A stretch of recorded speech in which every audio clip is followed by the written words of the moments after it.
मधराज नाही करते असं दाखवून अन्याय करतोय. मी नियम मोडणार नाही, पण त्याला त्याच्याच पद्धतीने धडा शिकवणार.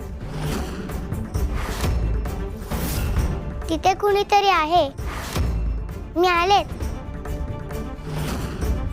अगं पोरी, दुसरं कोण असणार इथं? समद गाव त्या मधराजच्या कोठडीत बंद आहे. काका, तुम्ही सगळ्यांना जाऊन सांगा की मी आले.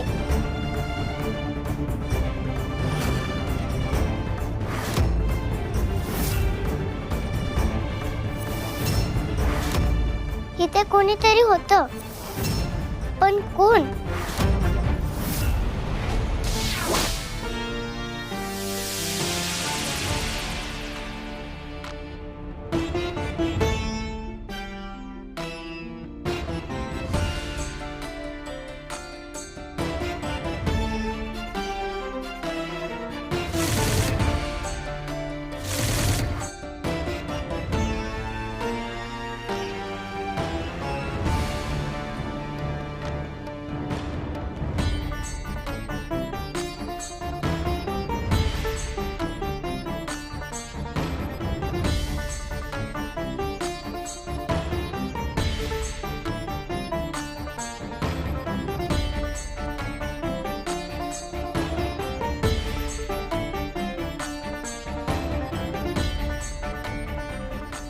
जनक बाबा, तुम्ही जे काय बोलता ते लईच भारी असते हो. शरीराच्या जखमा तर देवी आईने बऱ्या केल्या, पण मनाला आराम पडतो या ते तुमच्या गोडवाणीनं. खरं आहे, म्हणूनच देवी आई तुमच्यावर प्रसन्न आहे. देवीचं निस्सीम भक्त आहेसा तुम्ही. अहो भक्त तर आपण समजेच आहोत. फक्त आपण आपला देवावरचा विश्वास कमी होऊ द्यायचा नाही.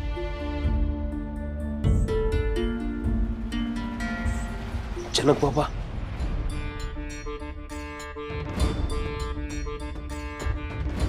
जगदंबा गावात परत आल्या.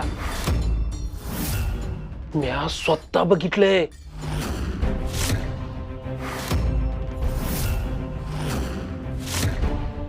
देवी आईनेच पाठवलं असेल तिला. लई गुणाची पोर हाय. आता तीच आपल्या समध्यासनी बाहेर काढेल यातून.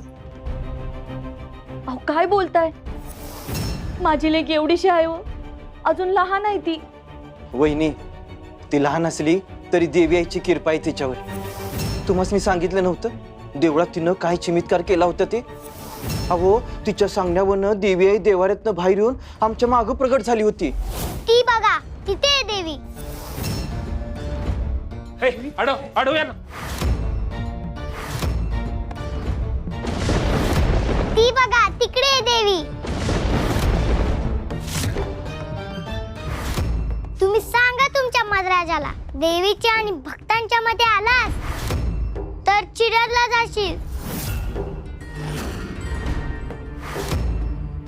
काय चमत्कार गा, खरंच देवी आईची कृपा आहे बघ तुझ्यावर. हो, देवी आईवरच्या भक्तीचा परिणाम होता तो फक्त. अहो नाही वजनक बाबा, खरंच वेगळी आहे.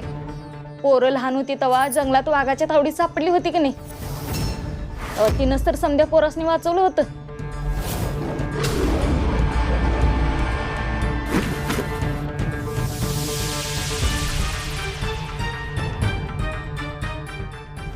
नाही, ते समज खरं असलं तरी तो मधराज हा केवढा शक्तिशाली आहे.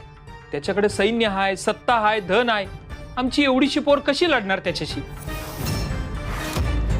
त्या दिवशी बी त्याच्या सैनिकच निलवळवलंच की तिनं. आणि आता तुम्हीच आम्हाला गोष्टीतनं सांगितलं नव्ह का माणसाच्या मनात भक्ती असेल का छोटीशी ठिणगी सुद्धा वनवा पेटवू शकत्या. मग आता ती ठिणगीच आपली जगदंबा आहे.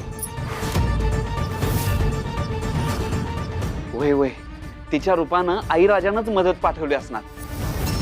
आई राजा उदो उदो, आई राजा उदो उदो, आई राजा माझा अहो थांबा, माझा ऐकून घ्या, थांबा जरा.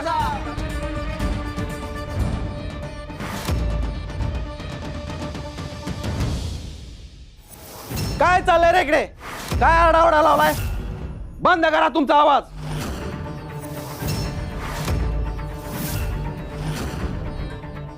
आई राजा उदो उदो.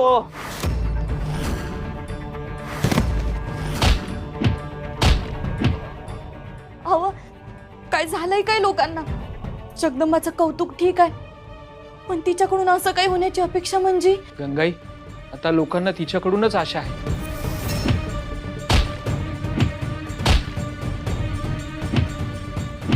लई दिस अंधार बघितल्यानंतर काजव्याच्या प्रकाशाची बी ऊब वाटायला लागते ना, तसं झालंय यांचं. आता जगदंबा सूर्य बनून हा समदा अंधार कायमचा नष्ट करू, एवढी ताकद देवी आईने तिला देऊ दे, हीच प्रार्थना. आई राजा उदो उदो आई राजा उदो उदो आई राजा उदो उदो आई राजा उदो उदो आई राजा उदो. काय चाललंय? कसला आरडाओरडा? कोण ओरडतंय रे तिकडे? आई राजा आई राजा. मद्राज, ते गुलाम खोळ्यागत वागायला लागल्यात. जगदंबा गावात परत आल्या म्हणाल्या. काय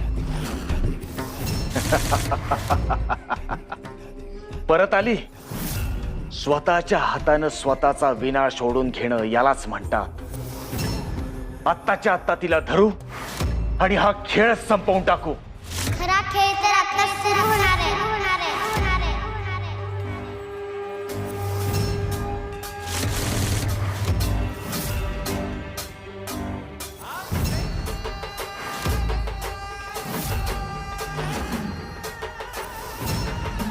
कोकरू स्वतः आपली मान सिंहाच्या जबड्यात द्यायला आलाय तर मदराजाचा फटका आता नाही सुटका. तू कपटी आहेस, कपट करून सगळ्या गावाला गुलाम बनवलंयस. ए, मी कोणतंही कपट केलेलं नाहीये. मी नियमानच वागतोय. गावच्या सगळ्या लोकांनी माझं कर्ज बुडवलंय. तुझ्या आई बाबांनी माझं कर्ज बुडवलंय आणि म्हणूनच ते माझ्या गुलाम आहेत. आणि नियमाप्रमाणे तोही. मी कुठे तुझं कर्ज घेतलं होतं? पण तुझ्या वडिलांनी घेतलंय ना. मग त्याच्याशी माझा काय संबंध? संबंध नाही म्हणजे? तुझं डोकं तर ठिकाणावर आहे ना. गुलामाच्या सगळ्या संपत्तीवर, घरदार, त्याच्या परिवारातल्या सगळ्या माणसांवरही मालकाचा हक्क असतो. हा नियम आधीच सांगितलाय मी. असं आहे व्हय? हे लक्षातच नव्हतं माझ्या.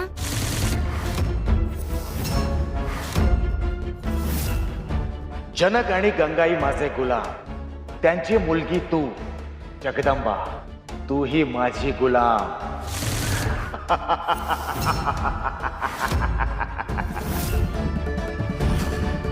पण मी तर त्यांची मुलगी नाहीच आहे. हो, खरंच.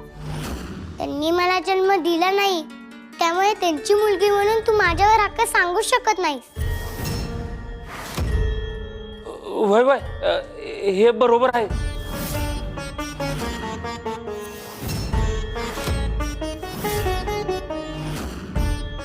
हे बघ, तू हे काहीही बोलतेस, नियमातली पळवाट काढायला बघतेस.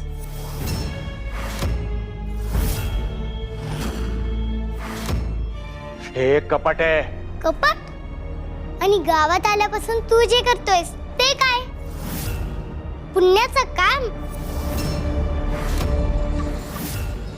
तू तर कपट करूनच सगळ्यांना गुलाम बनवलाय. ही पोरगी ह्याचेच दात ह्याच्याच घशात घालते बहुतेक.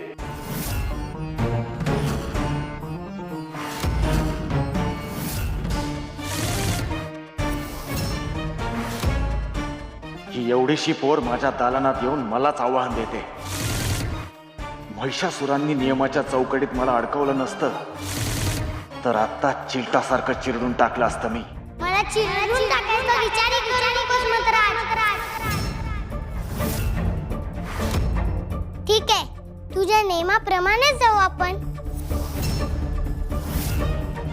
मोत्यांचा खेळ तुला फार आवडतो ना? उद्या तुझा लाचा खेळ खेळूया. या खेळात मी जिंकले तर तू गावाची जमीनदारी सोडायची. सगळ्या गावकऱ्यांना सोडून द्यायचं.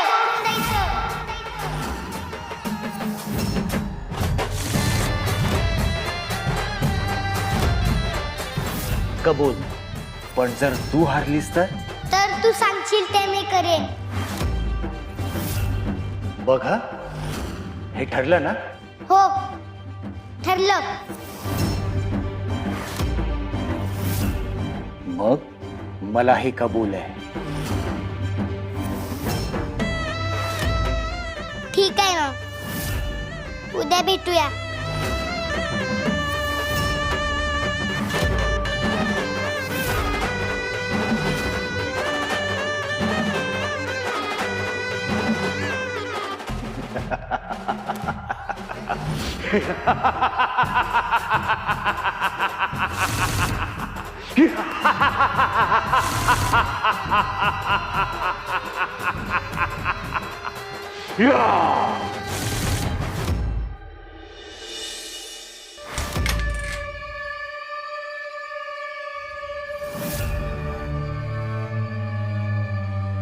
नंदी महाराज, आई बाबांची भेट घेण्याची फार इच्छा होती हो.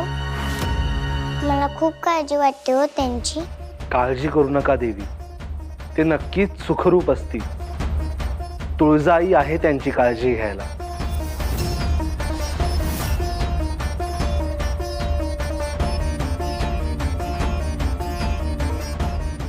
देवी, मी खाण्यासाठी काहीतरी मिळतंय का ते बघतो, त्यानंतर आपण घरी आवरू.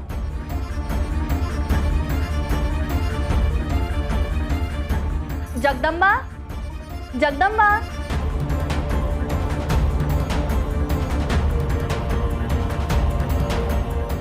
जगदंबा.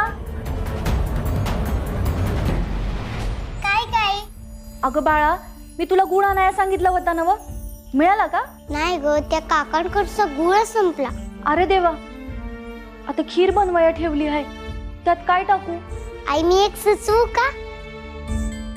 ती गोष्ट बुडवलीस तर ती खीर नक्की गोड होईल. काय ग? जबट.